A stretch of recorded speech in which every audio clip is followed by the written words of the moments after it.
same old thing. Sinking deep, no ecstasy. Reality haunts the living mind.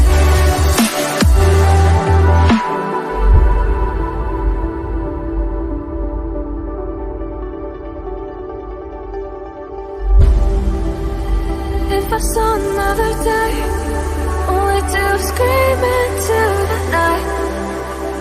Nothing ever tries to change, even if I want to realize. 'Cause I've been sitting here, same old ways, taking off without the same mistake. Darling, when you go away, it won't be as simple for you.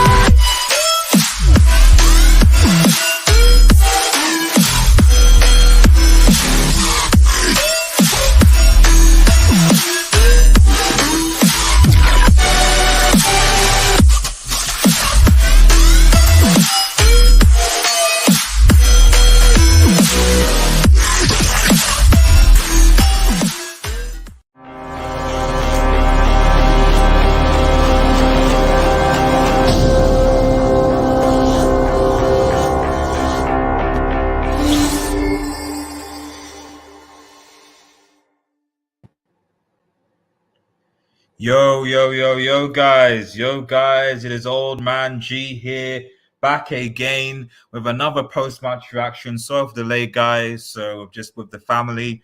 But my goodness, guys, top four is ours. Top four is ours. Top four is ours. Top four is ours. We're going to get into it. I'm actually really proud of the boys today, man. I think just everything going into this game was very much like we need to just win. We need to get the job done. And we did. And quite frankly, we've got 10 injuries coming into this game. Like everything was going wrong. You know, obviously the severe situation, and then you have Varane and Bruno not being suspended for the following game, Varane being out, Lisandro Martinez being out, and then even going into this game, I didn't know Malacia was out, so Malacia couldn't start, and then going into it again, Sabitzer picks up a knock in training, and he's out as well. And you're thinking, what the hell is going on? What the hell is going on? Like, can we even field a team? You know, can we even end up fielding a team? But thankfully, due to some brilliance from the likes of Eriksen, from Antony, from Bruno Fernandes, Manchester United were able to overcome Nottingham Forest, and now third in the table with 59 points. And like you see on the title, guys, I'm fairly confident now that top four is actually Manchester United. I'm fairly confident. I mean, I'm not 100%. You never know what's going to happen. You never know. But I am fairly confident that Manchester United will get top four. I think when you look at how, quite frankly, the only two teams really that can potentially fight for top four are Forest and Brighton. And I think Brighton just will miss out. I think they'll get Europe, but I think they'll just miss out. But when it comes to Spurs, I mean, did you see what happened to Spurs yesterday? Did you guys see what happened to Spurs yesterday against Bournemouth? Where it's not Spurs. It's not Spurs. It's not Spurs. Mega says, we play on trade without Rashford. He has the Cristiano effect of scoring goals, but not making his teammates play better. I mean, I think it's at the end of the day, Rashford has still contributed a lot of goals for us when we need to. And yes, I love the way that we play Martial, the link up and bringing people in. I think that's the difference say between Martial and Rashford. Martial, his ability to bring people in, 1-2 touch, etc. We're a lot more fluid up front when he's playing in the number 9. And I think he does do that if Rashford is there as well. But the only thing I'll say that is that it's like the saying goes, like Martial isn't fit all the time. So we can't rely on Martial because he's not fit. Big up, guys. Shout out to Rich Sports. Very happy with the result. Thank you very much, Rich. Really appreciate it. So thank you for joining the channel and stopping by. But yeah, I think that I don't know. I just think that considering everything that was going into this game, I wouldn't have been surprised if Manchester United drew or even lost this game. I wouldn't have been surprised whatsoever. So the very fact that we're able to win, what can I say? So I'm proud of the guys. This was an important win because really and truly, with 8 games to go, and bearing in mind obviously that Spurs are, from what I understand, Spurs are 6 points behind. I'll get the table up. I will bring the table up in 2 seconds. Smash the like if you're new. By the way, I've obviously put a poll on the community forum. So if who your man of the match was, I put Bruno, Ericsson, Martial, I think Antony. So please let me know who your man of the match was, and if you want to come on the show and tell your thoughts of the game, please let me know as well. So sorry guys, I'm still getting back into streaming. I wanted to do more, but I'm just pacing myself as we speak. So yeah, just bear with me, guys. Just bear with me. Let me bring up that table. Let's have a look. Okay, yeah, here we go. Premier League table. Here we go. So as you can see, guys, 30 games played. 30 games played for United. Obviously, we have a game in hand over Spurs. 59 points. Goal difference 9, which is one of the lowest up there. But this is the key. 59 points with a game in hand over Spurs. Newcastle, obviously, they lost to Villa away, which was obviously difficult. Villa actually doing very well, 31 points. And really and truly, if you're going to be looking at the top 4 situation here, it's here. No one below here. Liverpool are not in it. Let's keep a stack. They're not. Well, actually, when are Liverpool playing? They're playing on Monday. I was like, someone is missing today. Yeah, Leeds. That's it. Okay, that's why I was weird. I was like, Liverpool didn't play this week. What's going on? But yeah, Liverpool realistically. I mean, let me have a look. Can Liverpool realistically get top 4? Nah. 30 points. Even if they beat Leeds, that's 47 points. 47 points, and the nearest to 5th is 1, 2, 3, 4, 5, 6, 7. That's a lot, actually. You think about it, Newcastle have 56 points. Liverpool, so even if they get 47, 1, 2, 3, 4, 5, 6, 7, 8, 9, nah. 9 points. 9 points with how many games to go, guys? Nah, I just don't see that, guys. I just don't see it. Bart says Sevilla and Brighton will be the real test. That's fair enough. That's fair enough, Bart. That's fair enough, Bart. I think they will, and we will see what squad goes. Hopefully, the injured players come back. But I think the real issue is, as you said, it's like Leeds versus Liverpool must be the game the United fans look forward to. Not particularly. I personally won't tune into it because it's like two banter teams. 2 banter teams right now. One team. Both teams are nowhere near top 4, those types of teams, Eddie, I see you in the back. I'll bring you on in a second.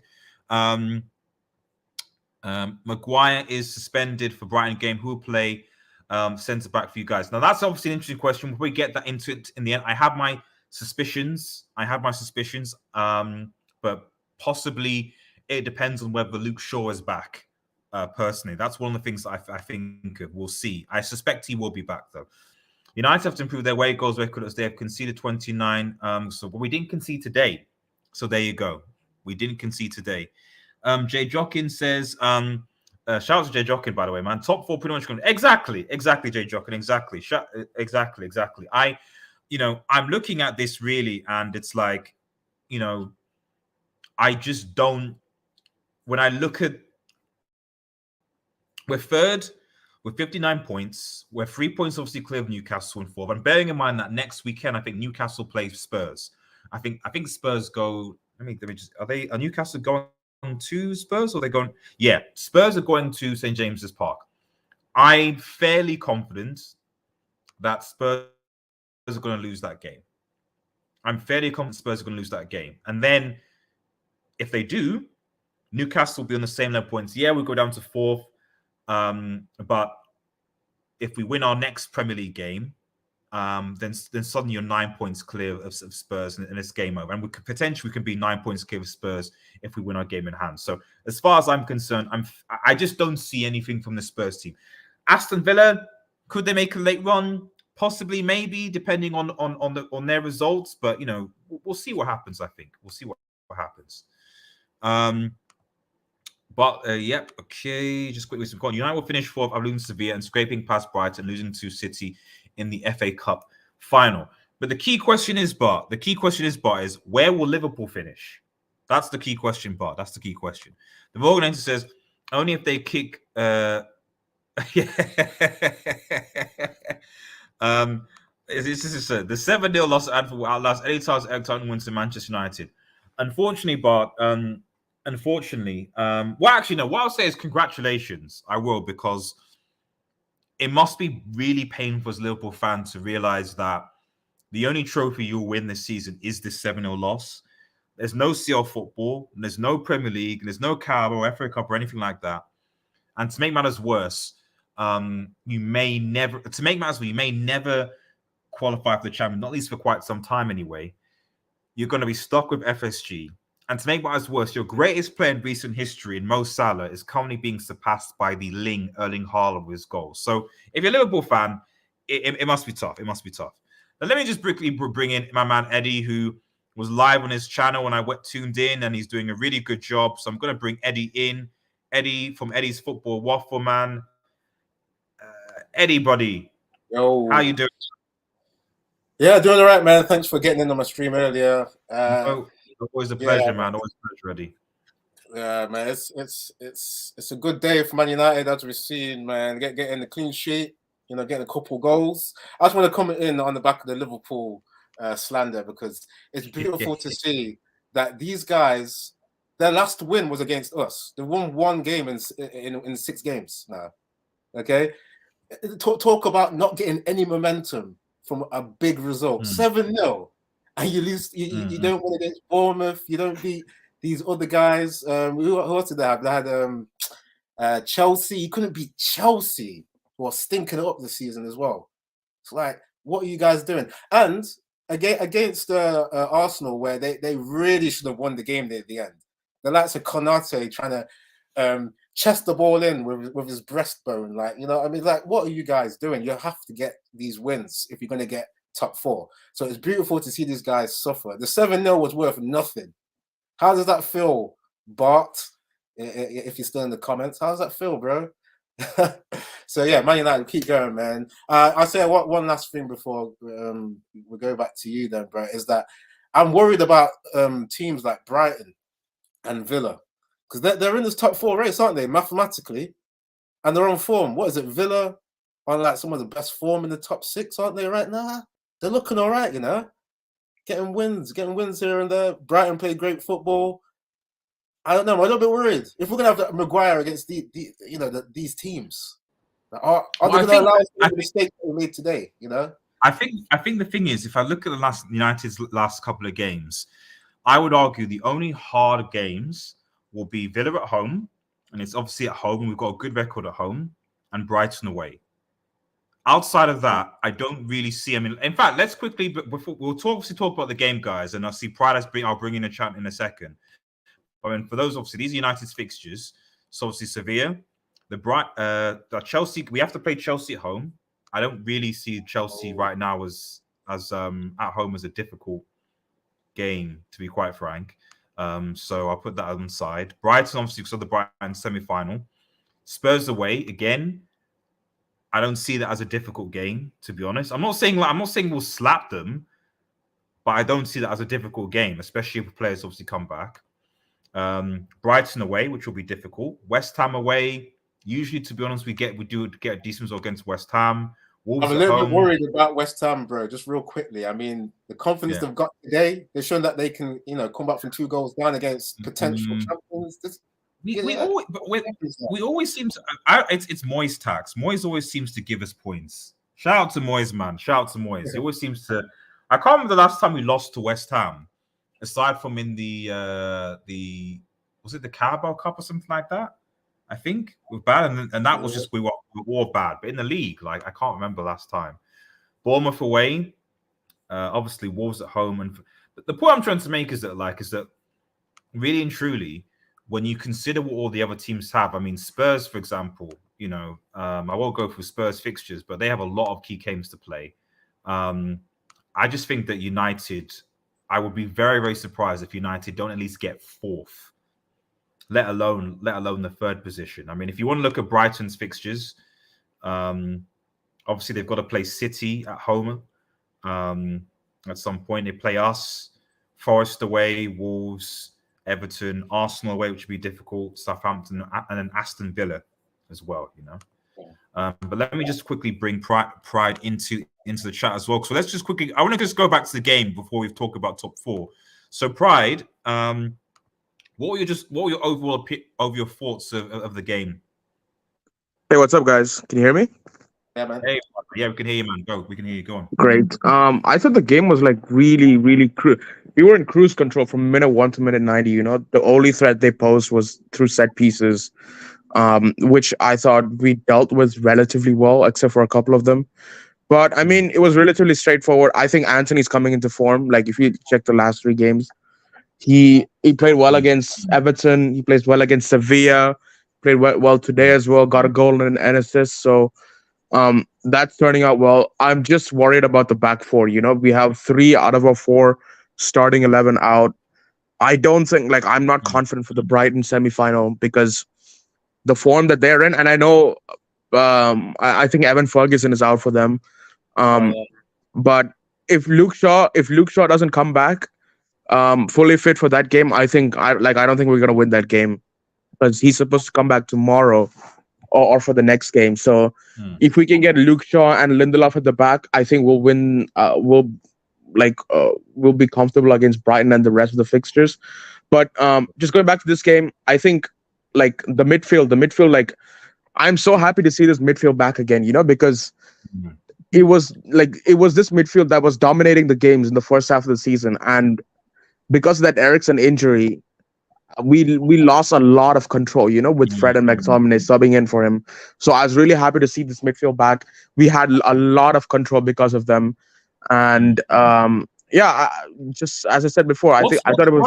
What's Bruno on? Because Bruno seems to have completely eaten his Weetabix or something. He's the last few games he's been playing very well. Yeah, what people used to say is especially Twitter merchants, they used to say that this guy always pops up with a goal or an assist, but he does nothing for the rest of the game. If you check the past 3-4 games, I don't know how many goals and assists he has, but he has complete performances. He dictates the game, he controls the tempo. He creates. I think he created 6 chances today, which is the most in a while. So he has complete performances, and him being part of that midfield again, like we had in the first half of the season, it's just really wholesome to see. And I hope this midfield stays fit the rest of the season, because if we have any chance of picking up another trophy, I think we need this midfield intact, especially with the defense not there. I think we need this midfield intact. I think just stuck on Sancho. I think if you just really look into his game, I think the only deficiency right now in his game is the final ball, because his link up with the rest of the teammates, his forward runs, that all those are on point. It's just his final delivery, that final pass or that final shot. That's the only thing that's missing, and I think that'll come with time. So you just got to give him some more time, just like Antony did. And I think he'll come out well. And I'm also happy that Martial is back fit, because we need to keep him fit because if we get another Martial injury and we have Weghorst up front, that's gonna be trouble, Even just seeing Martial, Eddie knows I love Martial, but it annoys him because of how unavailable he is. But you can clearly see when Martial's the 9, how fluid we are in the front 3, the 1-2 passing, just how confident we seem to be, and we're actually able to play through teams. Yeah. Because Martial, if you look at his technical ability, he's the perfect Ten Hag striker. He can hold up the ball. He can dribble. He's quick. He can act as a target man. He can run in behind. He's very good at link up play as well. You saw that pass that he gave, the assist he gave against for Sabitzer against Sevilla. He can do everything. The only issue is that he doesn't stay fit. If he can stay fit for 70 to 80% of the season, we would be comfortably in the top, in the top 3 this season. Yeah. That's the only issue. And I'll just come back on some points you made there, Pride. With Bruno, like I give him props for like the last few games. He's done well in that position, which is a deeper role. You know, he's just used to playing Salt is coming, number Medic. Salt is coming. but I was gonna say we got to remember that we're playing like bad teams recently, and Sevilla, even though they played the last 10 minutes where they were good, for 80 minutes they weren't good. They weren't really a threat. So we were able to get used to doing our 1-2s in midfield, not really being pressured. Again, against Nottingham Forest, not great in midfield. We were able to have a bit of freedom to have Casemiro just hold the midfield and then have Eriksen and Bruno go forward and work the 1-2s with the wingers. It's good. It's like this is great because we've had a lot of injuries. To play these kind of teams, it's good because they're not good. Like there's other teams that are not good against us. But going to the bigger games, that's when we have to see if Bruno can really do it. Against Brighton, we will see if Bruno is really good in that midfield because we know how they dominate the ball. They love playing 1-2s, all that kind of sexy football. That's what Bruno is really doing good in the deeper role. Yeah. Also, like I just like to add that Bruno this season he has played 4 different positions. So like that's another thing that I like. He's played on the left hand side, right hand side, attacking midfield, defensive midfield as well. But to just to add on your point, I don't think he'll be playing defensive mid against Brighton because just like Man City, like they play with really high energy. So I think he'll drop probably Fred into that position just to give that bit of energy because I don't think Fred seems a bit out of favor recently. He's not been getting as much. I actually thought Fred would start against Sevilla personally. So, but anyway, maybe it might work because Bruno still has that energy, and if you play Eriksen further forward, that might work. The problem I had was I observed this during the Man City game. We played the exact same midfield, but with Eriksen at the DM, and we got outplayed completely when we got beat 6-3. So maybe Bruno playing in that DM role might work because he has that energy, but I don't know if he has the defensive, marking, positioning. Well, you have to play. You have to play along him with Casemiro alongside him and Casemiro together. Yeah. I think. Sorry, I was going to agree with Pride with what you're saying with Fred. I think you did say that, right? You see Fred. Yeah. For that, if it's like a Brighton game, we need that kind of player. Like we got to remember Fred's nickname, the Mosquito. That's what Erik ten Hag has called him, and that's what you do against teams like Brighton who monopolize the ball. You need to get at them and just be stinging them. You know what I mean? Be gnawing at their legs, biting at their legs. Because that's what every time, man, he doesn't let people settle. He's getting a little, when you play football, you just you tap someone on the back of their heels. You just you put them off passing. That's what he does every time. There's a little niggly little kicks and disrupts the play.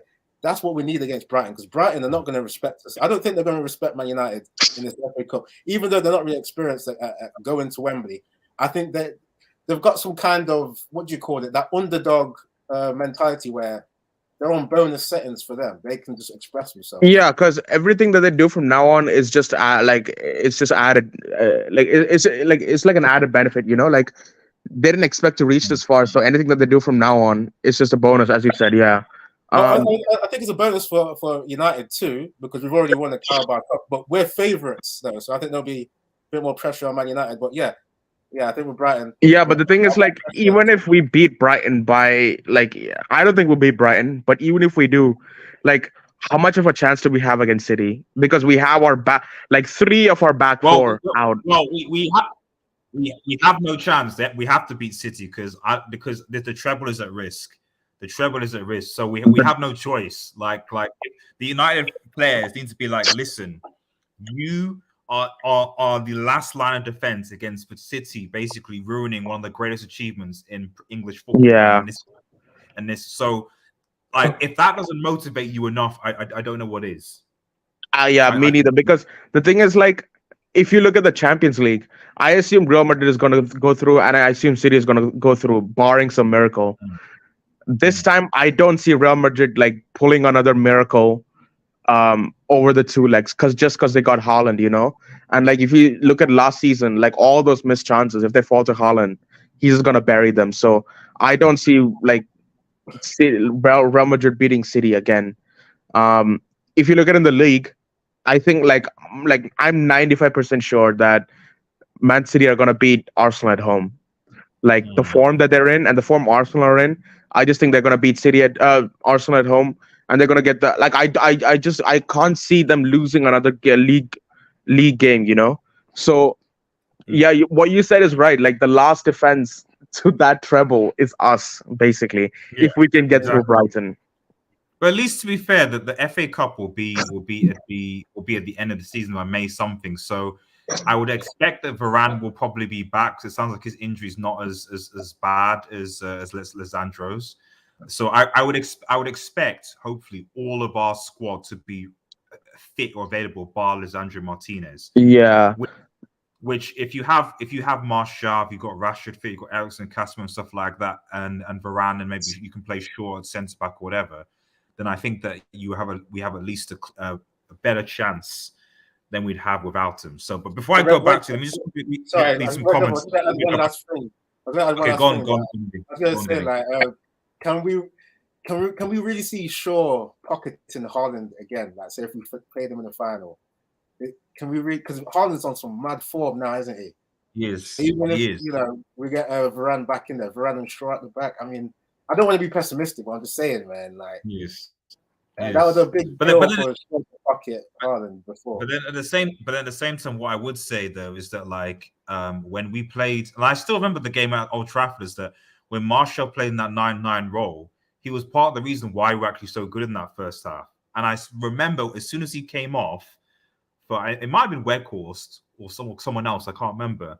We lost him and we changed completely, So we essentially what I'm saying is like we have quality. Like we've beaten City before with these players. We have quality, so yeah. We need to back our team if it gets to that. We need to get first, obviously. You know what's even worse if they do this treble? It's on the back of a three-peat as well. Yeah, that's the only thing. Like we are the only ones to do that. Exactly. That's what I'm saying. That's why. Now, to be honest, unlike you, I still have faith in Real Madrid because I still think that when Real Madrid always do better when they are underdogs. When they are underdogs, people say they can't because at the end of the day, like I look at Real Madrid's run into the chat and it's like it was ridiculous. They beat PSG, they then beat Chelsea. They then beat City, and then they didn't beat Liverpool. And everyone was like, "Nah, they can't do it."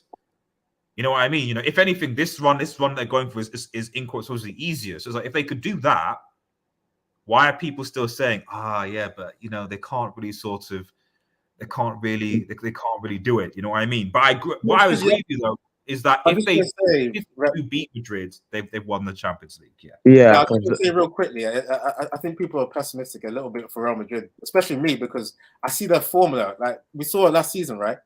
A lot of it was counter-attacking. They had to rely on a lopsided attack. It was pretty much get the ball to Vinicius on the left and Benzema go through the middle. And Valverde sometimes get into the right wing. It was lopsided.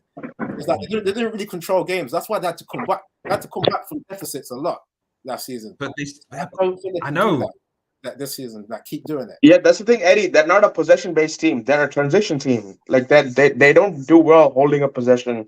Like if you see that, the game that Barcelona won 1-0 at their stadium. I think it was in the cup or something. I'm not sure. Like Barcelona sat back the entire game and they couldn't break them down. Like Real Madrid, they don't do well against like a low block, The thing is, City aren't going to play like that, are they? Yeah, City are going to be a position team. So that's the point. So City will be the hold on to the ball position and like, oh yeah, okay, fine, you have the ball. We'll just snip it for you and counter and pace. And whatever you say, if Vinny is running at you and getting into you, like there's always a chance, So, but anyway, let me quickly read some comments. We'll quickly just summarize this game and then just talk about Sevilla. So Bart says, it must be really painful to realize that TalkSport's Man United fan Souness has won as many UCLs as you have in your history. I know, but it's a shame. To be honest, Bart as a Liverpool fan, we give you Liverpool fans this platform because at the end of the day, just like Chelsea, when will you guys come to Champions League again? We don't know. We don't know. If Chelsea weren't doing so badly, we'd be bantering Liverpool. But because Chelsea are worse than you, we think this is a good season for Liverpool. Let's see what happens. I think when they're tapped up Liverpool, they'll get into the Champions League in 5 years. Baker says, who would you rather win the league? Arsenal, Man City, Arsenal, because I don't want Arsenal. It's I mean, the thing is, RDS, I used to clown them before, saying like, oh, like I used to clown them at every drop point they conceded, you know. But like right now, I'm just like thinking about that reality that if Man City win the treble, and I was like, okay, you know what? Yeah. That's actually serious. It is a lose-lose situation, yeah. But for me, my kind of logic was, I want things to make sense. I don't see how a team in Arsenal got Champions League qualification, yeah, and then they're going to make the big leap to winning the league. How do you do that in just like a season? Like, I don't understand how you do that. Eddie, it doesn't matter. Like if Arsenal win, all you have to do is endure banter for one summer. You can just mute them on Twitter, and you're done. I won't even endure banter. I'll just say you guys were Arteta out like less than a year ago, and here you are. So, but it doesn't matter. You can all like Arsenal are nowhere near our like stature or our success. Like they don't have the same level of success and trophies that we do. But if Man City, if they win the treble, like that puts it doesn't put a dent on Fergie's record, but like you can have a conversation, you know. Yeah. I know what you're saying. It's just that with Arsenal, they were Banter FC not too long ago. I don't like Banter FC recovering like this. It's going to be even more banter if City somehow don't win a trophy this season, despite all the hype. That will be more banter. Yeah. Oh my god! Yeah. Rather than breaking records, they don't even get any silverware. Exactly. So that would be bad. They'll be like Spurs, bro. Break records but win nothing. Exactly. Southampton did it. They were the ones that knocked out City at the Carabao Cup. Just saying, so anything's possible, Villa, and they were bottom at that point as well. So yeah, interesting. Villa and Brighton could defeat or take points of United as you don't have a league. Yeah, that is true. They could, but we could still make top four because Spurs and whatnot. The other thing important, RDS, is that Tottenham and Newcastle are yet to play each other. So that's possibly drop points from one of them, and it's so good that we have the 3-point cushion going into next week because we play Brighton in the semi-final and they still have Premier League games. So the worst case scenario for us is we drop down to 4th. Yeah, and I think see Spurs.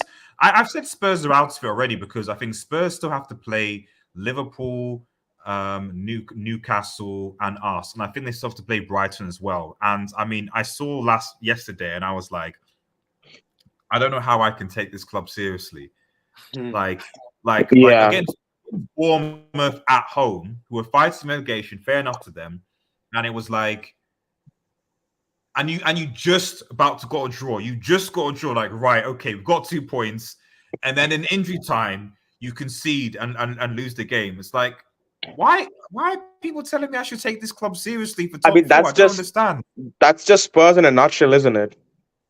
Yeah, the Spurs. I mean, I think that's going to destroy the confidence for the rest of the season. Like losing to Bournemouth. If Arsenal bottle the league, Bart says, then it will be the biggest bottle job since Spurs finished 3rd in 2-horse race. I think that's a bit harsh considering what Arsenal were. It would be a bottle, but really, we weren't expecting these guys to be in the title race, were we? Like they're overperforming. Exactly. What we said at the end of the day. Exactly. Kylo Melo says mid and attack are our only chance of another trophy. Well, not necessarily. Not so. I think our defense can do something. We just need to be coordinated. Sancho is better on left wing. That's his better. Exactly. To be honest, in fact, well, before we move on, so obviously just want to get through your comments. If I'm honest, I haven't seen much from Sancho on the right, and when I'm looking at what Ahmad is doing at Sunderland, and I am thinking, right, okay, next season, I think it's fairly reasonable for Ahmad and Antony to compete for that right-hand side. Because Ahmad can give you something, especially because Ahmad is not as one-footed as Antony is. I love Antony, he's his first season, but Ahmad does give us something more. So you're counting out Pellistri? You're not trying to say no. No, I'm not counting out Palestri. I'm not counting Palestri as well. I'm just saying that. But I do. What I would say is that I would argue that Ahmad is probably. I think Ahmad is more of a winger than Palestri is. Really, I think it's the opposite. Really? Yeah. At least from what I'm seeing at Sunderland. But I mean, I think Ahmad is more of an inside forward because he has his he uses his left foot on the right wing. If you watch him play, he usually cuts inside, and he also plays at cam, so he knows to play on the inside, But if you see Pelistri play, he always tries to go to the byline and whip a cross in. So I think if that's the case, then Pride, I think we definitely need the competition between Palestri and Antony, because Antony's already doing the cut-in thing. We're having two players that do the same thing, Like when teams get tired, like of Antony trying to dribble in the middle, it would be good to put on a Palestri that can stretch them the other way to the touchline. And he likes to crosses in. The only thing is, I think Ahmad is more ready than Palestri. That's the only thing. Oh, really? Yeah, I think Palestri could do with a 1 season loan. I wouldn't mind if both of them were on loan for 2 seasons, just got a bit more stocky, and then were basically ready into. I'd have no problem with that. But we've already loaned out Palestri, right? Sasha, Dad, you had a season there. He's had some World Cup experience too. Like, how many loans does this guy need, man? We need to see him, have a proper season now, I think. Well, I'm not getting too impatient. No, I think we're probably. I guess it depends what we do in the summer and who the owners are, and what we spend. That's I think what will happen really. So because, if Martial, Rashford, Sancho, Antony all fit, then it's gonna be Martial and then Rashford on the left, and then Antony. They're gonna start, like if they all fit first and foremost. So then you think, okay, so how much game time really is Palestri and Ahmed, etc. going to play? Sancho is probably going to come in at some point because the coach still loves Sancho. So how much game time are they really going to get? That's the one. I mean, did you even mention that we got Garnacho to come back? Yeah, and Garnacho as well. So and arguably Garnacho was keeping Sancho out of the side when he was there. So. Yeah, that's why I'm like, maybe another loan would be good for some of these But the thing is, like RDS, as you're saying this season, we still need that depth, because if we have another injury crisis like we're having right now, we still need that third winger on the left and right hand side to play for us, I don't disagree. Why Football says United are top 9 away from a proper title challenge. You've got to be going for Kane or Oshiman. Fair enough. Mawada says hopefully we get to see Rashford, Martial, Bruno, and Eriksen behind them for the final game season. Gonna be fire. Exactly. I would love to see that. I would definitely love to see that. But even if Garnacho is available, but yeah, we have. I want to ask a question if that's fine. Right now. Give me just 2 seconds. I'm quickly just get through some of these comments. Barca's United should stay away from Kane, Bellingham, and Rice. They are good players, but will eat away a major percentage of your budget, as will Liverpool. More so, but it depends because if we get Qatari money, it is what it is. But shout out to De Zerbi. I see that. Okay, I'll quickly move because that's talking. It would be dope to attend the treble parade in Manchester while United celebrate their Carbook. Oh God. I mean, they're probably going to pay for fans to wear the City shirt and join. Yeah, exactly. Yeah. I mean, we make jokes about Man City, we make jokes about Man City, but if they keep winning, there's going to be more of these new age fans that are going to join them, and then there'll be a time when we can't say the empty head and all this shit. So we need to stop these guys winning soon, man. It's not just Haaland, it's Grealish. Yeah, Grealish, Rodri, and Sylvia are starting to ball as well, man. Grealish is cooking, Rodri's cooking. Like I said, in Madrid, I trust, I hope. And then we need Arsenal to try and do what I would say though is if Arsenal somehow can beat City, it's not next week, it's the week after, isn't it? Then they've won the title. I can't see it, bro. I know. I can't see it. I mean, the thing, I can't see it. Losing 2-0 leads in 2 weeks, right? I know.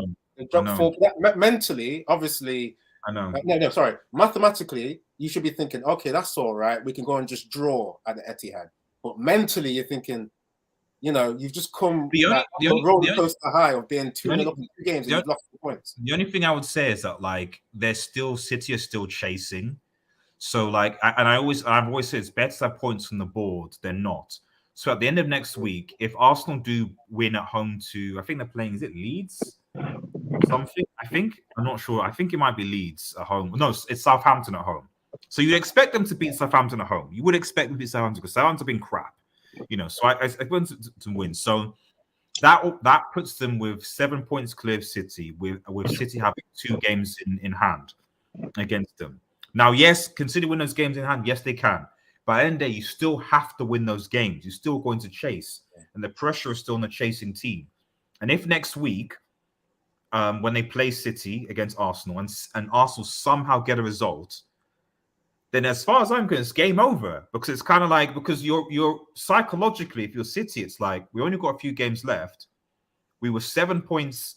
They were 7 points ahead of us. And now we weren't able to defeat them. Do you kind of see what I'm saying? You know, so I don't know.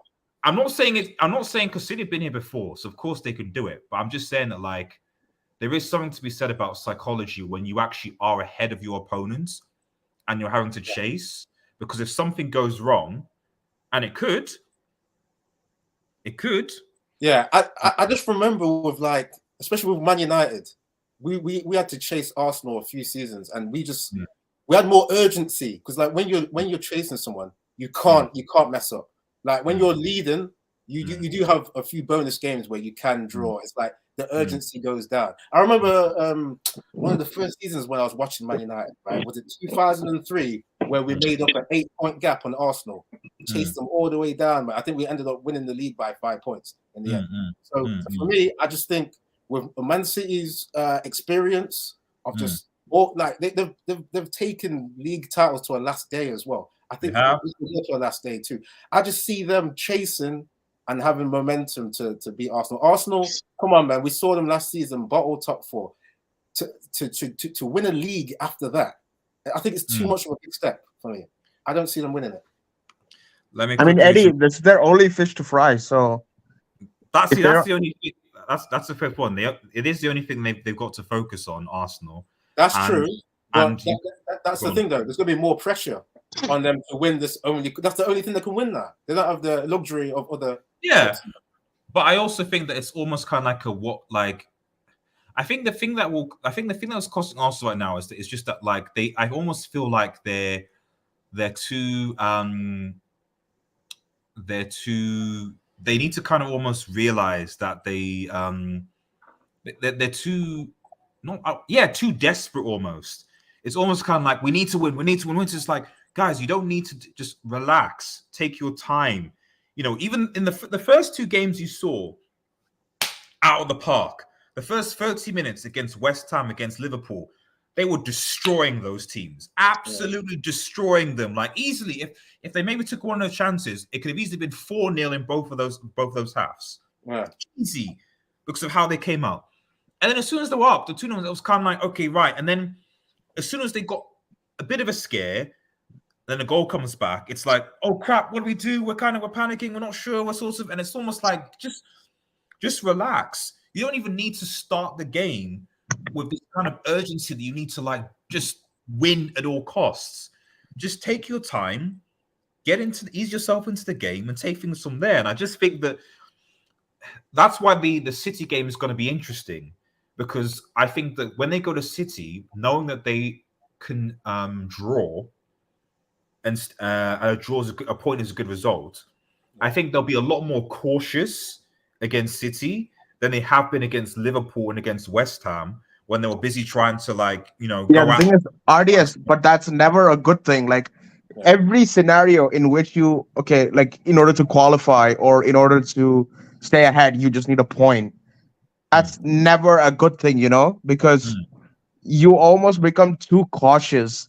And like you see this in many scenarios, like when you only need a point to achieve something, you always almost end up losing, conceding in the last minute or something like that, you know? If you're drawing 1-1 in like the 80th minute, instead of going for the win, you Yeah. you end up defending, and then at the end you just end up like you end up conceding. So like I think Man City going into that game is in a much better position than Arsenal because they have to win, so they'll be fully laser focused. Yeah, Let me. that's what I've been trying to say. That I think that dynamic will see Man City win. The urgency is just there. They can't draw or lose. They have to win. They're going to be so focused on winning, and they got more experience as well. So yeah. So I like just a quick point on this thing. I think Arsenal, they need to like what I think the mistake that they did was that they were looking ahead far too early to that City game, and end up losing focus on the games in between. I think that's what happened, and I think City beating Bayern, that didn't help them either. So I think what they need to do is they just need to take it one game at a time and just forget about the City game for now. I think they have like Southampton and Leeds coming up. They just need to look at those two games individually and saying, okay, we need to take 6 points out of 6 from them. And then when the City game comes up, we can deal with that then. That's fair. Let me quickly read some comments, and there's a super chat coming up, which I'll go to. Lyle says, hello, guys. It was outstanding. Next week's very interesting. Newcastle will play each other at St. James's Park. Exactly now. That's what we're saying. Arsenal boss Joe's twice done from 2-0 lead Liverpool, now forever blown Red Devil Studio bubbles in the air. Bart says, in a one-off game, I favor Madrid to do a number on City, but a two-legged tie for City appears important. Well, they did that last season, didn't they? They beat City over two legs last season. Yeah, only just. I think City won't make the same mistake of replacing with their lead.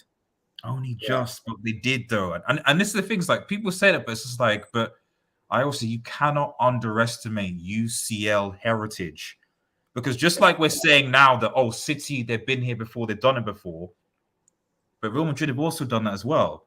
They've also been there. They've also done it before. Can you rely on 2 seasons, like just going back to your heritage? At some point, they won the UCL 3 times in a row. Oh yeah. I think.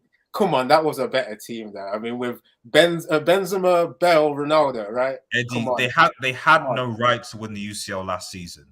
I said, that front 3 is better than what they got now, because they've pretty much only really got a front 2, don't they? In Benzema and Vinicius.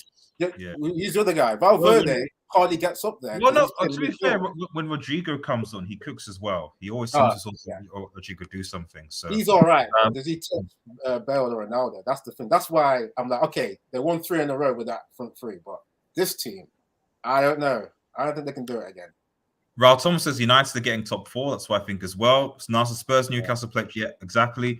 Volkswagen says Arsenal have only been playing 1 game since December. That's how they've been able to maintain title challenge. Next year, Champions League going to be a different story. Well, hopefully next year, United and other teams might be getting into it. Yeah, man, I can't wait to get into these kind of conversations. With United in the mixture. Yeah, I think Sorry, let's say one more point on Arsenal, just real quick. I think they're going to get better players in, so I think they'll be able to maintain what they're doing, because they play some of the best football, don't they? If they add better players, I think they can keep it up next season. But yeah, that's where other teams have to raise their game, especially Man United. Man, got to raise that game with the players. Players need to come in. I don't disagree. Niall Kane says, how are Spurs 5th when we've been crap and bottle jobs? The teams around them need to do better than top 4. I don't know how Spurs are 5th. Yeah, I can tell you that the reason they're top, like they're still in the top 4 fight, is because they had a good start to the season, and they're basically living off of that. Yeah, just like Chelsea would actually be in a relegation zone, but for Tuchel getting them 10 points at the beginning of the season. Imagine if Tuchel wasn't their manager, guys. They'd be down there. They'd literally be down there. King's Maguire played good. Yeah, he played okay. He didn't. No, he didn't. After the first 20 minutes, he kind of had an okay game. Yeah, but he growed into the game, King's. Yeah, I to do that. Better teams will not allow Maguire to get booked in the first 3 minutes. They won't allow him to be passing the ball out of play like he did. Did you hear at one point? Yeah, the Nottingham Forest fans were cheering, ironically, when Maguire got the ball. Yeah, I know. RDS, the problem with this guy is, right, he is so slow in possession. This guy, like, normally when you're a defender and in that position, you normally like you scan first and you think of the pass you're gonna make before you get the ball. This guy, what he does is like before he gets the pass, he points at the other defender saying, I don't want the Mm. ball. Once he gets the ball, he looks up, he takes like 3 seconds to scan, then he gives away the ball.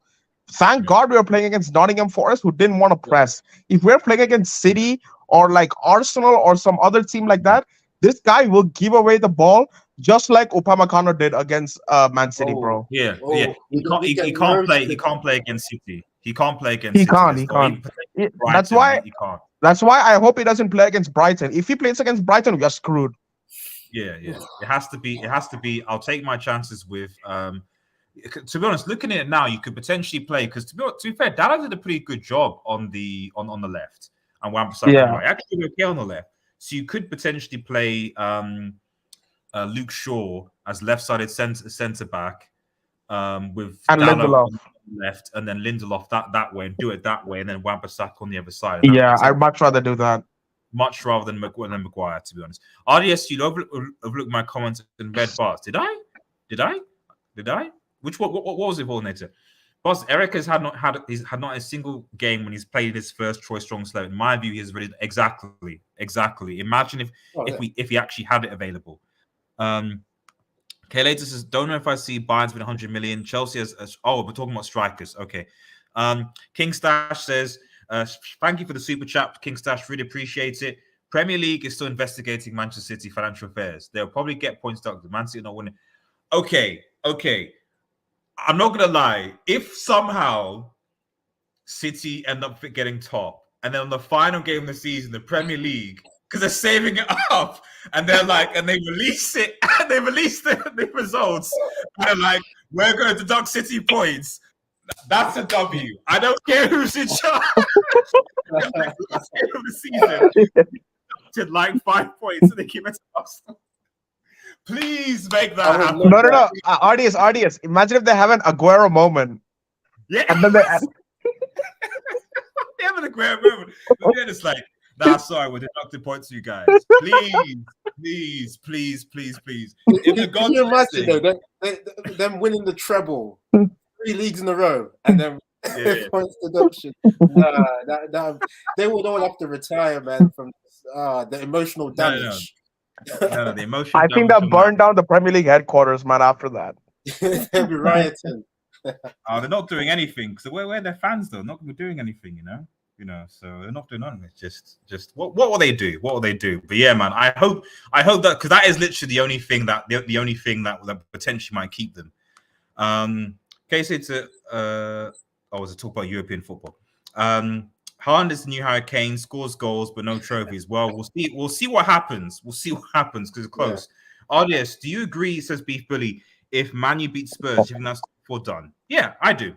I mean, I asked that question to the panel guys. Do you think if we beat Spurs by the time we get there, do you think that's top 4 done? Yeah, go on, Frank. Oh, sorry. Yeah. I was gonna say maybe, because right now I don't look at Newcastle because I think Newcastle's gonna finish top 4 with us. So I'm mainly looking at Spurs. I think if he beats Spurs, yes, but it depends on what Aston Villa and Brighton does. So yeah. I'm not sure, man. I'm just trying to see when we play Spurs. We play Spurs on the 27th, so that's after Sevilla and the Brighton game, isn't it? So if we beat Spurs, we've got Villa and West. There's still several games to go there after we beat Spurs. Yeah. It would really depend on if we can get Varane before the end of the season. The thing is, Eddie, we still have to beat them because our away record against the top 10 is really, really bad. We'll beat Spurs. We'll beat Spurs, though. We'll beat Spurs. I think I just have a feeling we get top 4. I just have a good feeling because we've done so much work, and we've seen how Ten Hag can get certain players to play different positions. I also think, in fairness, we actually, especially looking at this game. I know it was Nottingham Forest, but we really did miss Eriksen. We really did miss a player to actually create, in the way that he does in the midfield. So I think why I'm confident, aside from the fact that I think that Spurs are Spurs, I think that should be enough in of itself, is that I think, yes, our defense isn't great, but our midfield is such, I think, especially with Casemiro being there, Ericsson, Bruno maybe playing a bit deeper, Sabitzer, etc., etc. It's good enough to be able to maintain or hold position in games, if that makes any sense. You know, we'll see how it fares against Brighton, but even if aside from Brighton United, that midfield is still enough to create chances for a potent forward front line like Rashford, like Martial, etc. And yes, you might concede 1 or 2 goals, maybe, but I think we have enough compared to Spurs and stuff like that. You know what? I just another point. I think we're going to have to rely on other people dropping points as well, because if you remember, a lot of these top 4 races, like, it's ended with like people just they have a chance to get top 4, then they lose, and then the next team has a chance to take advantage, they lose, and it's like I think we're going to see that again. So certain teams, especially Villa and Brighton, I think they'll feel the pressure near the business end of the season. You know what I mean? They need experience of getting top 4 to really make sure they get there. Man United have experience of getting top 4. Spurs do to a certain point. So I think the less experienced sides will fall off. And yeah, I think we're better than Spurs in this moment. I mean, they just lost to Bournemouth, and yeah, they don't have Ten Hag. They're having, what is it, Stellini and Ryan Mason. So I don't think that. Yeah, Maguire is suspended versus Brighton. Oh yeah, I so forgot about that. Yeah, that's true. I actually don't know how he's going to set up against, because it doesn't sound like Varana's going to be available against Brighton, because that'll be. He's gonna go with Lindelof and Luke Shaw. It's got to be Lindelof and Luke Shaw, and then Dalot will be left back, and then Wan-Bissaka will be right. That's. I also read somewhere that they're thinking of terminating Bailly's contract, like loan, to bring him back. Oh. I would want to see him come back. Man. I would do that. Yeah. I would bring Eric Bailly back if they can do, because he's not playing, from what I can gather. So I think he got suspended, right? Like for fly kicking someone. See, that's the major issue with him. We know he's too erratic. I remember one game. I don't know if it was last season. Yeah? He knocked out Richarlison with his right butt cheek.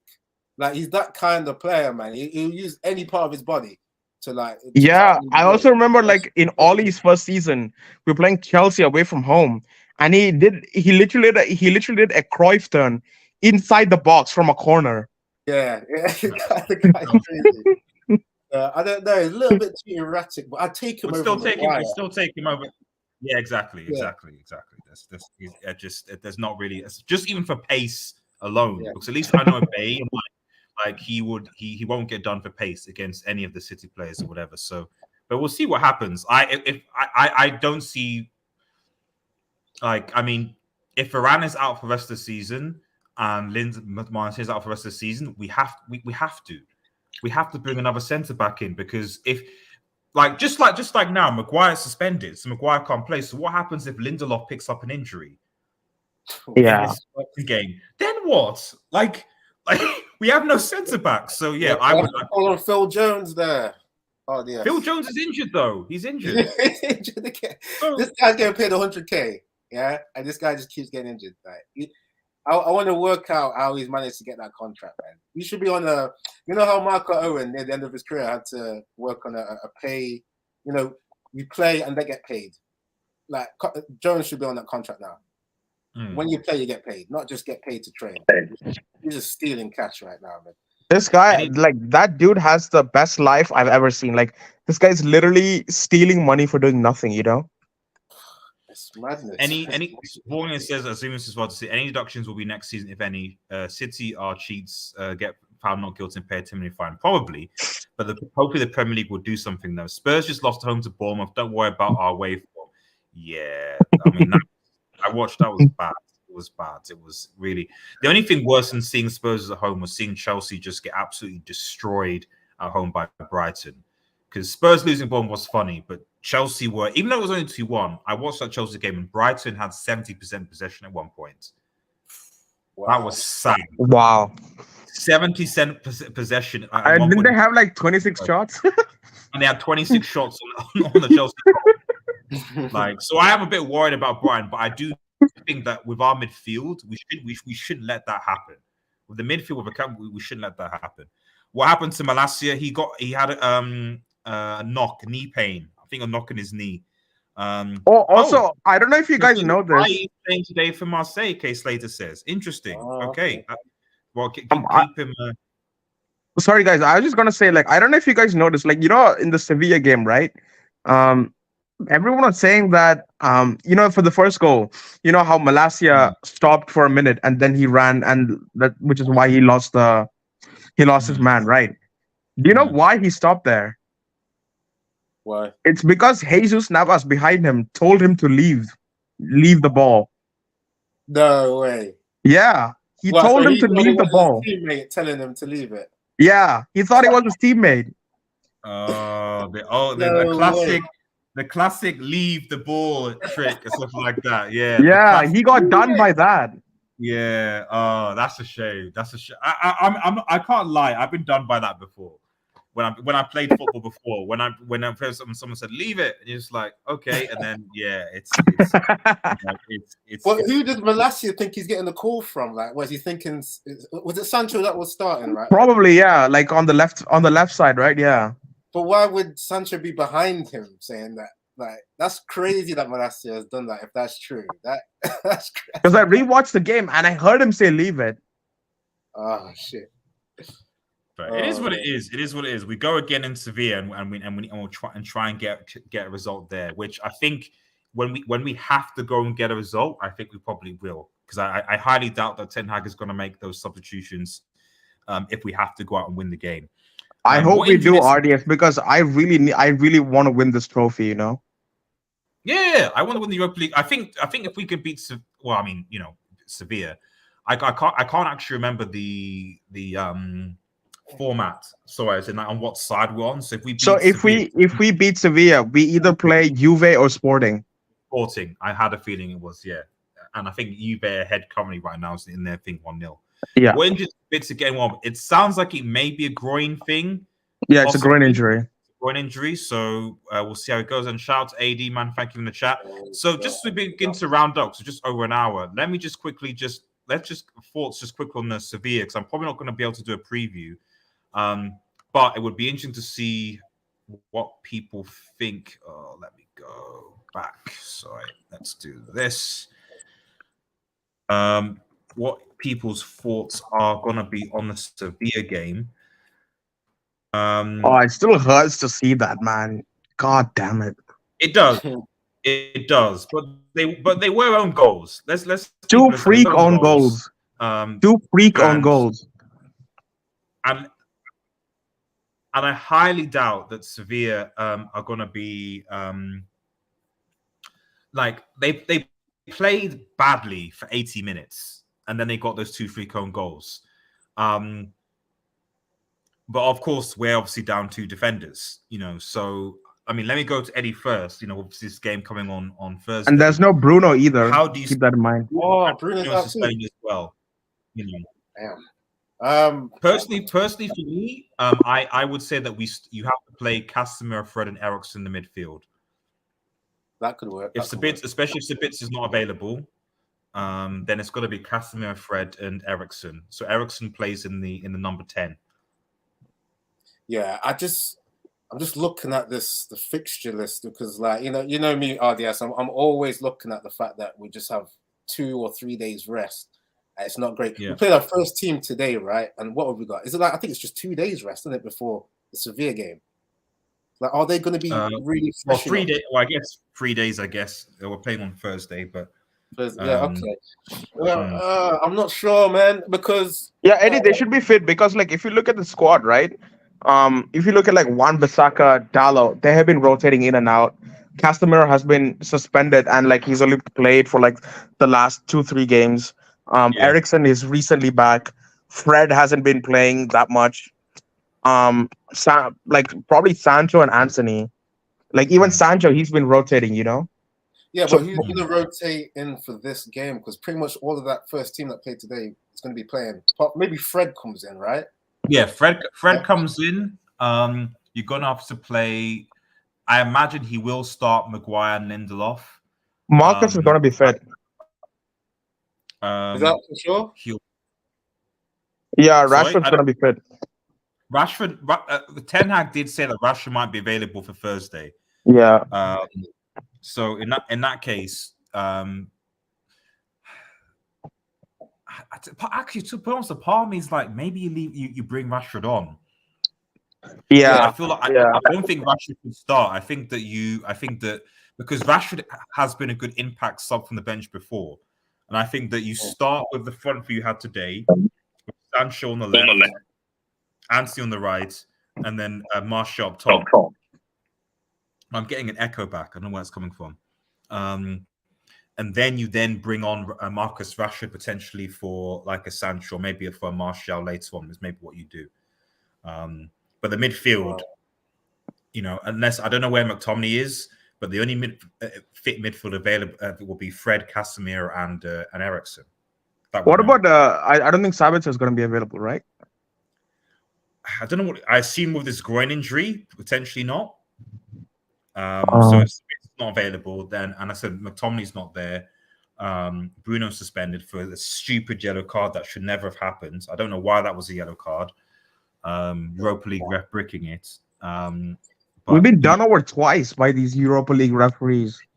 Like the penalty as well for the yellow card. If we don't get that, we don't draw against. Is it Sociedad or whatever it was? We lost that game. We lost that game because of that stupid penalty. Yeah, and then we don't play like 2 games against Barcelona, and then it's I don't know. The refereeing, to be honest, this year, the World Cup refereeing bar the Argentina-Netherlands game was actually pretty good, but I think that's what I've seen this season. It's just been garbage. RDS, Here is one you may love. With Eriksen, Bruno, Casemiro, we play 17 games. We have not lost yet. W15 draws 2. That's interesting. Unfortunately, Bruno was suspended against Sevilla, so we need Fred to step up, and hopefully he will. But yeah, against Brighton, I don't think that's true because I think we lost. We played the same 3 midfielders when we lost to City. No, Casemiro wasn't playing. Oh yeah, that's true.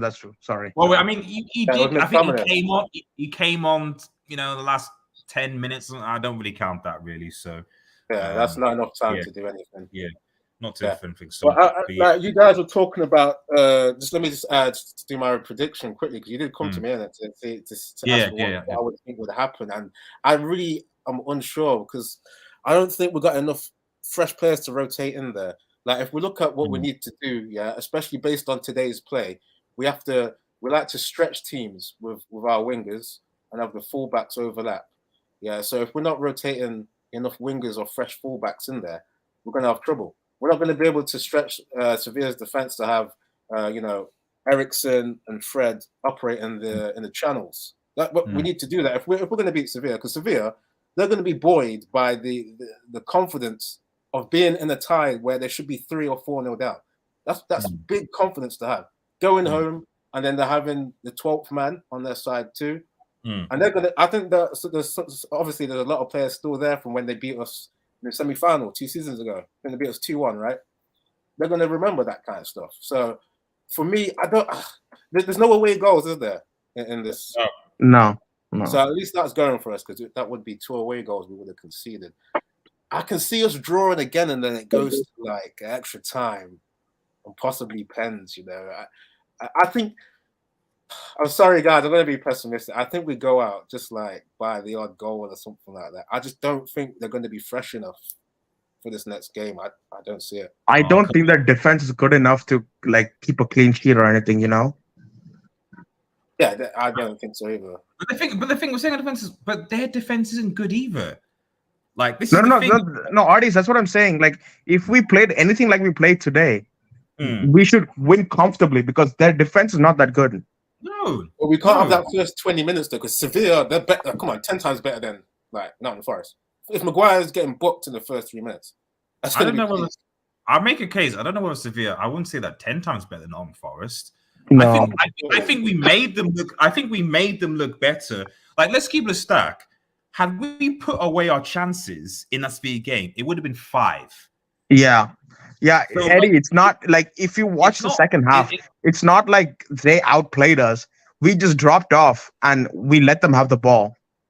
But there was points and in the Nottingham Forest game where we did kind of do that, and Nottingham Forest they were way worse than Sevilla. No, they didn't. They didn't press. I'm not Sevilla. Obviously, the Spanish La Liga side. They've got their possession of the ball and stuff. But I just think that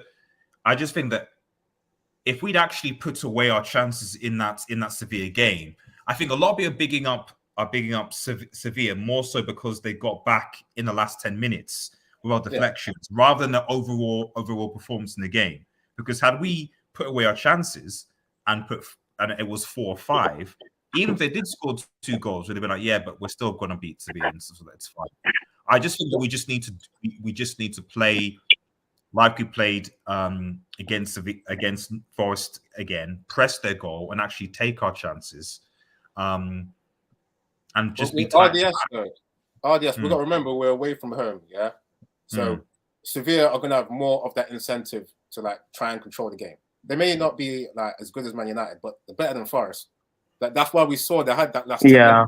The only change I would actually on like we were against Sevilla in the last 10 minutes. Nottingham Forest had no real points where they were like getting crosses in and doing what they were doing, doing what Sevilla were doing against us last 10 minutes. So but I would argue Nottingham Forest were at least more of a threat, had more of a game during the game than Sevilla did.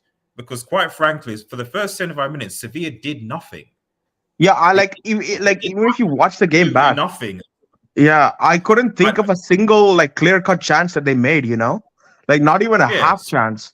Forest at least had 1 or 2 chances on our goal, and almost got a goal to the cover. Sevilla literally for 75 minutes of the game they did nothing, and then as you said, we see the ball. Varane then gets injured, so we lose a bit of stability there. Then we lose, obviously, and then more importantly, we make a lot of substitutions, which changes the dynamic of the game, which I don't think is going to happen this time.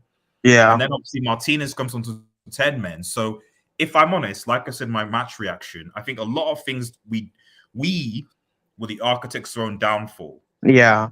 Like after rewatching that game, the worst miss was that Weghorst chance. I don't know if you guys remember that, where instead of squaring it to the person behind him, he passed it to Elanga, who missed the chance eventually. Like there was so many missed chances. Like we should have been up by at least 5 goals in the first half alone. Like for 80 minutes, they did nothing. And like their defense was so bad. Like the only reason they had the only reason they had any control was because we let them have control, And especially for the second goal, we were playing with 10 men. Don't forget about that. Yeah, I just think with Sevilla, they're going to have a better game than Nottingham Forest. I don't think Nottingham Forest were really. I mean, I don't remember a clear chance for Nottingham Forest today. They didn't have a single shot on target, by the way. Yeah, exactly. Yeah, they're terrible. I think Sevilla will play more of a threat. So I think one change we have to make is we shouldn't play. I think we have to switch out Harry Maguire for like Luke Shaw at center back. Oh, for sure. Yeah.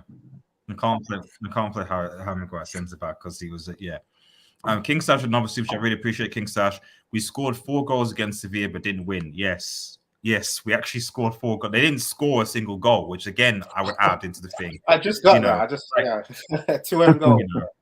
2 own goals. So they didn't actually score against us.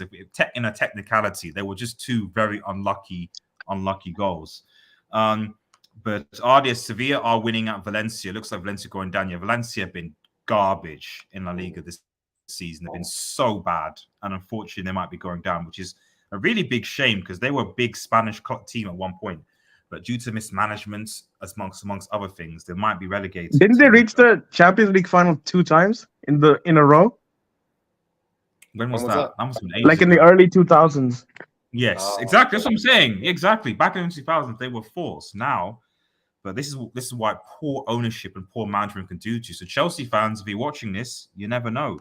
You know how I blame RDS real quickly? I blame when they decided to get Gary Neville to come in and try and manage them. The downfall happened from there.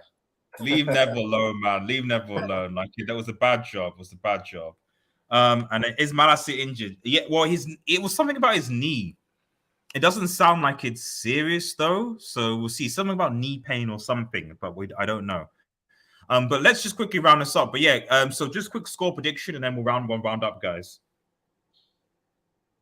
Oh, well, I didn't even say my score, did I, before? So I think it would be like 1-1, yeah, for ages, and then I think it goes to extra time and pens, and then I think we miss out.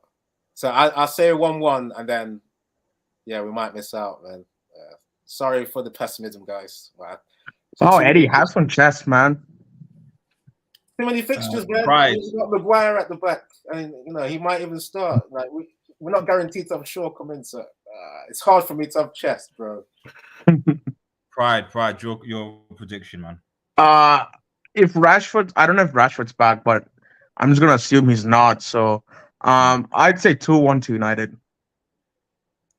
Cool. Okay, I'll give my in the chat. The Vorganator says Sevilla 1, United 3. Boom. Fair enough. RDS, when we get Rashford plus Marshall together, they are cooking. Yeah, exactly. But he also says, I say we nick it a hard match in 1-2. Yeah, I don't think this will be a. It will depend on who's playing, but I just think that our midfield and our attacking line, we're going to win this because of our midfield and our attacking line, not because of our defense. I just think that will be enough to overwhelm Sevilla. And I think it'll be like you said. I think it'll be a 2-1. I think we'll be able to go through. That's what I think.